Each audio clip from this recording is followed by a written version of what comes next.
The station at London was crowded with khaki uniforms, steam, and the bittersweet sound of farewells. Trains stood ready, their engines hissing impatiently, like beasts eager to drag men away to unknown fates. Among the throng stood James Cartwright, 22 years old, tall but with the boyish face of someone who had lived more in books than in the world. He had been a clerk in a shipping office before the war, shuffling papers and balancing numbers. Now, he wore the king's uniform, his boots polished, his pack strapped tight across his back. His mother clung to him, her hands trembling. "Promise me, James, promise me you'll come home." He smiled, though the promise caught in his throat. "Of course, Mother. It'll be over quickly. Everyone says so." Beside him, his younger sister, Clara, tried to appear brave. She tucked a small Bible into his coat pocket. "For when you're lonely," she whispered. The whistle shrieked. Orders were shouted. James kissed his mother's cheek, squeezed Clara's hand, and climbed aboard the train. The platform receded as the carriage rattled forward, the city falling behind. Ahead lay France, the front, and a future written in mud and fire. The trenches stretched for miles like scars across the earth. When James first entered them, the smell hit him harder than any shell: damp soil, rot, unwashed bodies, and something metallic that he would later recognize as blood soaked deep into the earth. His regiment, the Royal Sussex, was assigned to a sector near Ypres. Life there meant endless mud. Rain turned the ground into a sucking mire that swallowed boots and toppled men. Rats scurried freely, growing fat on the refuse of war. James shared a dugout with 3 men. Sergeant Henry Blake, a hardened veteran whose sharp eyes missed nothing. Private Arthur Mills, cheerful even in misery, who whistled tunes and spoke of his sweetheart back home. Private Robbie Fraser, quiet and thoughtful, who sketched in a notebook whenever there was a moment's peace. They welcomed James with the camaraderie of men who had long since accepted that survival depended on one another. "First time to the front, lad?" Blake asked gruffly. "Yes, Sergeant," James admitted. "Then listen close. Keep your head down, don't lose your rifle, and remember, fear keeps you alive, but panic kills you." That night, James lay awake, listening to the distant thunder of artillery. The horizon glowed faintly red, as though the sun had set but never risen again. The bombardment began at dawn. German shells screamed overhead, shaking the trench, raining dirt and splinters. James pressed himself against the wall, heart hammering, ears ringing. Men shouted orders, some prayers, some curses. "Hold your ground," Blake bellowed, his voice steady against the chaos. The ground erupted. James saw a man flung into the air like a rag doll, only to vanish in smoke. Arthur, beside him, still managed to grin. "Welcome to the war, mate." Then came the order to advance. Over the top. James scrambled up the ladder, his boots slipping on mud slick with rain and blood.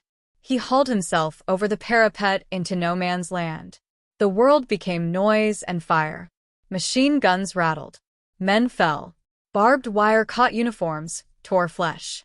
He ran forward, rifle clutched tight, until a shell burst nearby, hurling him into a crater. For a moment, the world was silence and dirt, his ears deafened. He staggered up, dazed, and found Robbie beside him, clutching his arm, blood soaking through his sleeve. "James," Robbie gasped. James dragged him back, step by step, until Blake's voice roared through the smoke. "Fall back. Regroup." They stumbled into the trench again, fewer in number than before. Arthur was gone. Blake's face was grim, his eyes giving nothing away. That night, James stared at the mud floor, trying to steady his breath. He had survived his first battle, but the boy from London was gone. Days turned to weeks. Between battles, there were long stretches of waiting. Waiting for rations, waiting for orders, waiting for death. James began to write letters home, careful to keep his words light. "Dear Mother, I am well and safe. The men here are like brothers to me. The countryside is beautiful, though we see little of it from the trenches. Do not worry, I'll be home soon." But the letters were lies. The truth was mud that never dried, lice that itched without relief, and nightmares that woke him in the dark. The truth was Arthur's empty space in the dugout. Robbie, his injured arm bound, spent hours sketching scenes, the twisted trees of no man's land, the tired faces of soldiers, even James himself, helmet tilted low. "Why do you draw it?" James asked. "To remember," Robbie replied softly. "If we don't, no one will believe what this place was like." The great push came in summer. Orders arrived. They were to advance at dawn, take the ridge, hold it at all costs. James and his comrades prepared in silence. Blake checked his revolver. Robbie tucked his sketchbook into his tunic.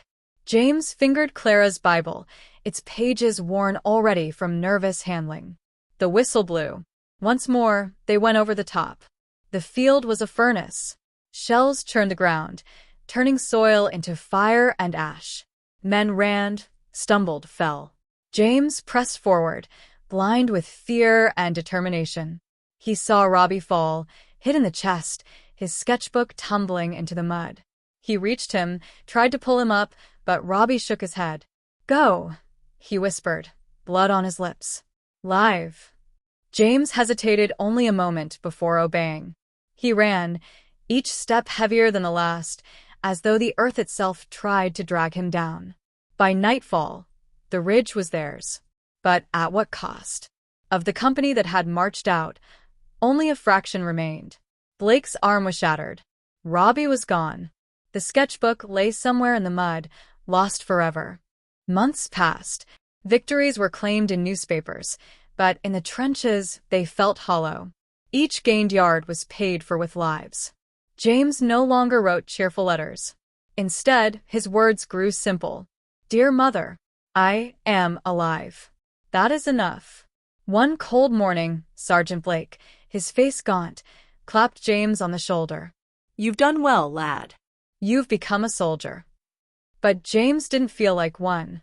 He felt like a ghost, walking among other ghosts, waiting for the war to decide who would remain and who would vanish. At last, after years of fighting, rumors spread. The Germans were retreating. The war was nearing its end. When the armistice finally came, the guns fell silent.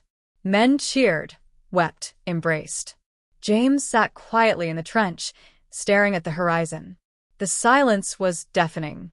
For the first time in years, there was no thunder of shells, no rattle of rifles. Only wind across the broken land. He thought of Arthur, of Robbie, of countless names he would never know. He thought of his mother waiting at the station, of Clara's small hands pressing the Bible into his pocket. He had survived. But survival felt heavier than death. When James returned to London, the city bustled with life as though the war had been only a dream. Children played, shopkeepers called out, and church bells rang in celebration. Yet James walked like a stranger. The noise of crowds reminded him of bombardments. The scent of smoke recalled burning fields. People hailed the soldiers as heroes, but James felt only the weight of absence, the empty places where his friends should have been. At home, his mother embraced him, tears on her cheeks. Clara stood taller now, no longer a child. "You kept your promise," she said softly.